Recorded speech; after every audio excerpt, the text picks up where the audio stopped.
আজ সকাল সকালই হয়েছে একটা কাণ্ড। হীরক অনলাইন থেকে 1 কেজি ছাতু অর্ডার দিয়েছিল আর এসছে 1 কেজি বেসন, আর এটা যে আবার রিটার্ন করব সেটাও হচ্ছে না। মানে সকালটা শুরুই টাকা নষ্ট করে। আমার ঘরে অলরেডি 1 কেজি বেসন আছে, তার উপর আবার 1 কেজি বেসন। আর এইসব জিনিস তো বেশি দিন ঘরে থাকলে আবার পোকা ধরে যায়, মানে 3-4 মাস বোধহয় আমাকে আর বেসন কিনতে হবে না। এরপর আমি পনির, পটল আর আলু অর্ডার করেছিলাম, আর এই অ্যামাজনের ব্যাগ এতই বেশি হয়ে গেছে যে এই এত বড় একটা ব্যাগে আমাকে একটা পটল পাঠিয়েছে আর একটা ব্যাগে পাঠিয়েছে আলু আর পনিরটা। ভাবছি এই কাগজের ব্যাগ জমিয়ে এবার একটা ব্যাগের দোকান খুলবো। ডেলিভারির জন্য এই 2-3 বার ওপর নিচ ওঠানামা করতে করতে আমার অবস্থা খারাপ। যাই হোক, এরপর ঘুম চোখে চললাম রান্নাঘরে চা করতে। এই সকালের চাটা হলো একটা নেশার মতো, এটা ছাড়া সারাদিন কিছু একটা মিসিং লাগবে। আজ পনিরের তরকারি করব, তাই জন্য আগে পনিরগুলোকে ভেজে নিয়েছি আর তারপর আলুগুলোকে ভালো করে ভাজতে দিয়েছি।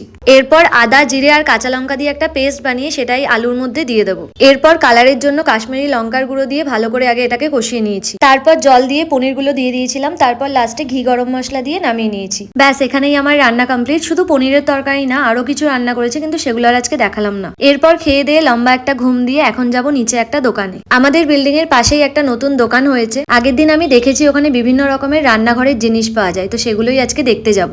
তো নিচে নেমে পড়েছি, আর এই দেখো এই দোকানটার কথা বলছিলাম। ভেতরে যেতেই আমার আগে চোখে পড়েছে এই কাচের মশলাদানিটা। দেখতে বেশ ভালো লাগছে আর দামটা 185 টাকা। আগেই নেবো না, বাকি জায়গাটা আগে একটু ঘুরে আসি তারপর। এখানে আছে বিভিন্ন রকম সাইজের কাচের জার। এর মধ্যে এই জারটা আমার পছন্দ হয়েছে, যেটার দাম 220 টাকা আর সাইজটাও বেশ বড় মতো। এখানে আছে ডিমের ট্রে, এটা আমার একটা দরকার, এই কালারটা নেবো ভাবছি। বেশ ভালো, এটা ঢাকনা দেয়া, এর মধ্যে ডিম রাখলে ভাঙার চান্সও থাকবে না। প্রায় সব রকমেরই রান্নাঘরের জিনিস রয়েছে দেখলাম। এই দিকটায় আবার সব প্লাস্টিকের জিনিসপত্র, বাট আমার মন পড়ে আছে এই কাচের জিনিসগুলোর ওপর। এই ছোট্ট পাড়া পাশের জারটাও বেশ সুন্দর দেখতে, কিন্তু এটা নিলে পরে আমার কাছে এটা টিকবে না, তাই এটার বদলে প্রথমে যেই বড় জারটা দেখলাম ওটাই নেব। এই দিকটায় আছে আবার সব সেরামিকের জিনিস, কিন্তু এই দিকের এই জিনিসগুলোর দামটা অনেকটা বেশি। এগুলো আবার ডিমার্টে গেলে অনেক কম দামে পাওয়া যায়। এই হাড়িটা কি সুন্দর লাগছে দেখো, এক জায়গায় ক্র্যাক আছে, কিন্তু এই হাড়িটা পুরো মাটির হাড়ি। এটার দাম আছে 400 টাকা। মোটামুটি সব ঘুরে দেখে নিয়েছি, তো এবার যা যাক বিল কাউন্টারে। বিল করে বেরিয়ে পড়েছি আমি বাড়ি যাওয়ার জন্য। যেতে যেতেই চোখে পড়লো সামনে একটা মোমোর দোকান। এখান থেকে নিলাম একটা চিকেন স্টিম মোমো পার্সেল।